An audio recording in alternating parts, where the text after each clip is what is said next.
दरभंगा के मब्बई थाना परिसर में शनिवार को एक पक्ष अपनी जमीन की फरियाद लेकर पहुंचा था। उक्त आवेदन के आलोक में मब्बई थाने की पुलिस ने दूसरे पक्ष को भी अपनी पूरी का कागजात के साथ थाने आने को कहा था। प्रथम पक्ष का आरोप है कि जिस जमीन में पेट्रोल पंप बना हुआ है वह जमीन आज से लगभग कई वर्ष पहले बच्चू नारायण पूर्वे की पुत्रवधू राजवंती देवी ने मधुबनी निवासी बाबू बद्री नारायण पंजियार, बाबू बैजनाथ पंजियार, बाबू लक्ष्मी नारायण पंजियार सभी पिताश्री बाबू विशोलाल पंजियार के हाथों जमीन बिक्री की थी। उक्त सभी लोगों ने मिलकर उक्त जमीन की बिक्री अलग अलग लोगों के हाथों बेच दिया, जिसके बाद बच्चू नारायण पूर्वे की पुत्री जीव देवी अपने पिता की संपत्ति को लेकर जिला कोर्ट में एक परिवाद दायर किया। काफी लंबे समय के बाद जिला कोर्ट ने जीवा देवी के परिजन को जीवा देवी के पिता की संपत्ति की मालिकाना हक दे दिया। इसके बाद उन्हें पटना हाई कोर्ट ने भी जिला कोर्ट की फैसले को सही बताया। इसके बाद लोगों ने उक्त मामले को लेकर सर्वोच्च न्यायालय भी गए, जहां माननीय सर्वोच्च न्यायालय ने हाई कोर्ट और जिला कोर्ट की फैसला को सही बताया और जीव देवी की परिजन को उक्त जमीन की मालिकाना हक दिया है। वहीं दूसरे पक्ष की तरफ से शगीरा खातून, जिन्होंने सर्वोच्च न्यायालय, उच्च न्यायालय, जिला कोर्ट के आदेश को देखकर जीव देवी के परिजन अरुण कुमार पूर्वे से जमीन खरीदी थी। थाना के बुलावा के अनुसार सगीरा खातून शनिवार को अपने पति और अपने रिश्तेदार के साथ जमीन की सारी कागजात लेकर वकील के साथ थाना पहुंच और पूरे मामले को लेकर जब थाने पर सदर अंचल के राजस्व कर्मचारी के द्वारा दोनों पक्ष की कागजात की जांच की तो दूसरे पक्ष की कागजात देखकर उनके होश उड़ गए और समझ नहीं पा रहे थे कि अब सर्वोच्च न्यायालय का आदेश है, अगर इनको हम कहीं भेजेंगे तो कौन से न्यायालय में भेजेंगे जहां फैसला हो। उन्होंने पत्रकारों को बताया कि मामला जिस तरीके से दिख रहा है फैसला करने में मैं असमर्थ हूं और मैं पूरी वारदात की जानकारी सदर अंचलाधिकारी को दे दी है और उनके द्वारा कहा गया है कि अगली तारीख को यह मामला हम खुद देखेंगे। तो आइए सुनते हैं क्या कुछ कहते हैं दूसरे पक्ष की तरफ से थाने पर पहुंचे वकील, जिन्होंने अपनी बातों को सक्षम अधिकारी के समकक्ष डॉक्यूमेंट के साथ रखा। तो वहीं प्रथम पक्ष की तरफ से एक शख्स थाना पहुंचा जो अपने आप को पेट्रोल पंप का मैनेजर बता रहा था। अब देखना है कि कब तारीख पड़ती है और खबर को देखकर पेट्रोल पंप का असली मालिक कब निकलकर सामने आकर अपनी बातों को रखता है। तो ये सुनते हैं क्या कुछ कहते हैं लोगों से।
रहा था उसके तरफ से ज़मीन को लेकर के जनता दरबारी थे। दोनों पक्ष से कौन कौन आए सर?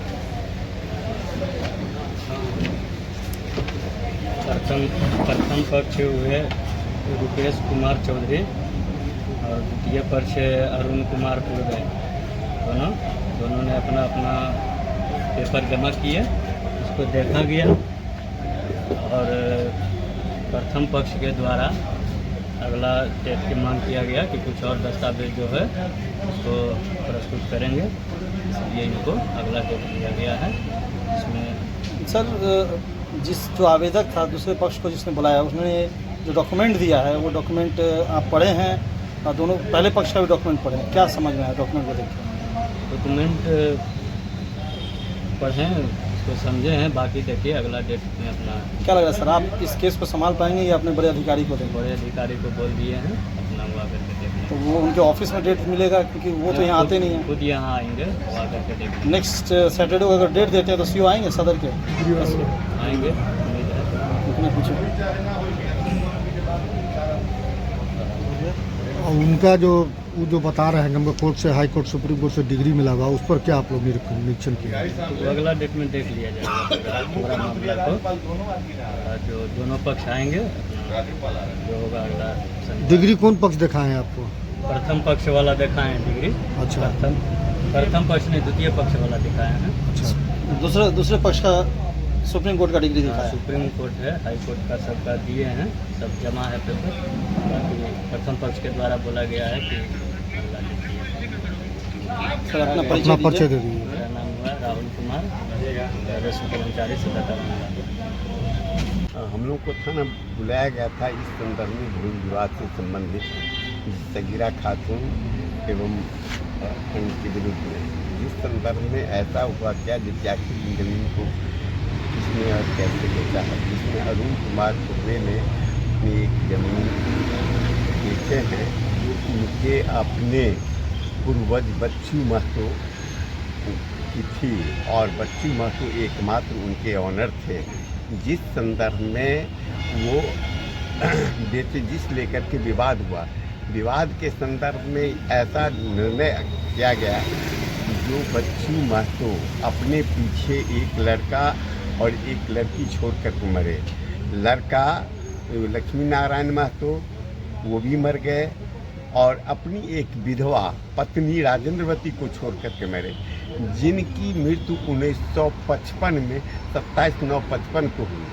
ऐसी स्थिति में 55 से तक जो भी हिंदू महिला मरी वो सीमित अधिकारी हुई अपनी पत्नी का, अपनी संपत्ति को बेचने का कोई अधिकार नहीं था।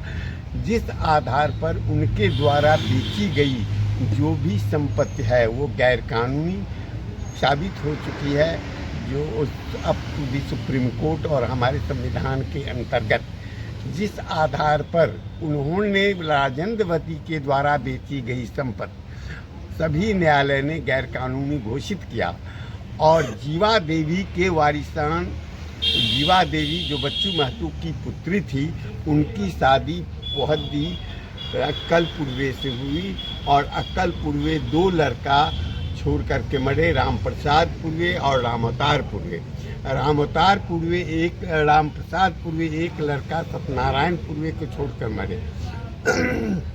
उसी तरह सत्यनारायण पूर्वे भी एक लड़का अरुण कुमार को छोड़ करके मरे और राम अवतार पूर्वे एक लड़का दीनानाथ पूर्वे को छोड़ करके मरे और वो भी दीनानाथ पूर्वे एक लड़का विकास कुमार पूर्वे को छोड़ करके मरे। इस प्रकार बच्चू महतो के वारिसान यही अब वर्तमान में अरुण कुमार पूर्वे और विकास कुमार पूर्वे हैं और बच्चू महतो के द्वारा बेची गई छोड़ी गई संपत्ति ये लोग जो बेचते हैं वही एक लीगल ऑनर है और इनको टाइटल ये होल्डर हैं।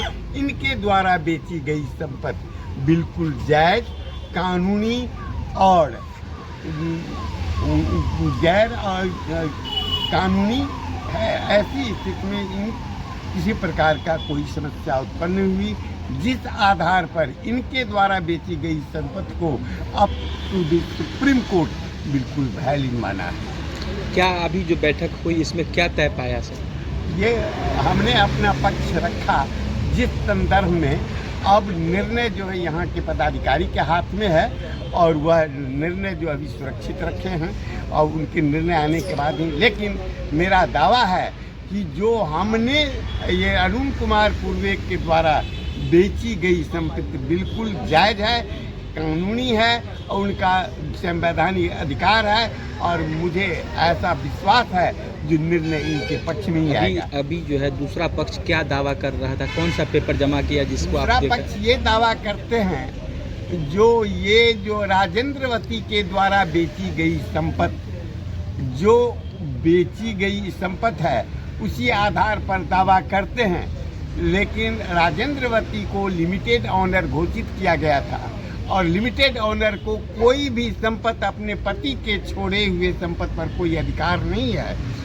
उनके द्वारा बेची गई संपत्ति गैर कानूनी है, इसलिए उनका जो भी संपत्ति बेचा गया है वो न्यायालय द्वारा स्वतः ही अवैध घोषित कर दिया है, अमान्य घोषित किया गया है। अभी जो आपके बगल में व्यक्ति खड़े हैं वो क्या हैं, कौन है आपके बगल ये में? हैं अरुण कुमार पूर्वे हैं, इन्होंने ही जमीन सगीरा खातून के हाथे बेचे हैं और इनके द्वारा बेची गई संपत्ति ये पूर्ण स्वामी है और वही एक अधिकारी है और लीगल ऑनर और टाइटल होल्डर। सर आपका परिचय क्या है?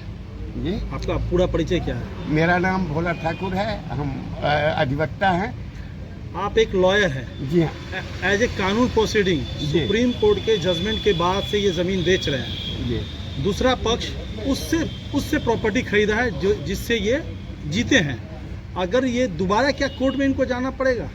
यदि मान लीजिए कि किसी प्रकार का डिस्प्यूट यदि क्रिएट करता है तो हम अपना पक्ष रखने को तैयार हैं और निश्चित है मुझे सफलता मिलेगी, क्योंकि हम एक लीगल ऑनर हैं और मेरे द्वारा बेची गई संपत्ति को माननीय सुप्रीम कोर्ट तक भी उसको वैध करार दिया गया है।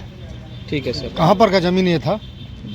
जमीन कहाँ पर? ये जमीन जो है कहाँ पर का है? टक्का मौजे का। लिखने वाले आप ही हैं? जी, कब लिखा इस जमीन को बता सकते हैं? करीब एक महीना दिन नहीं हुआ। ठीक है। आपका क्या नाम हुआ? अरुण कुमार पूर्वे, अरुण जी, किनको बेचे थे? सगीरा खातून।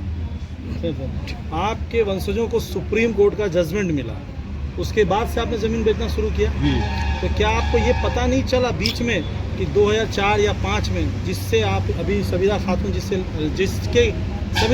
जिसने दिया है रिलायंस पेट्रोल पंप वाला वो ज़मीन खरीद रहा है? उसको मना किए मना किए थे। जी, कब मना किया? 2005 में। 2005 में। किस माध्यम से आपने मना किया था? हमको मालूम हुआ जो ये SBI के द्वारा फाइनेंस करके ले रहा है, मुझे नहीं, तो हम नोटिस भी भिजवाए थे SBI को। कोर्ट से नोटिस भिजवाए थे? हमारा आदमी था, अब जिससे नोटिस आपने भिजवाया था? हाँ, जी, और उनको भी नोटिस भेजा गया था। ठीक है, ठीक। ठीक।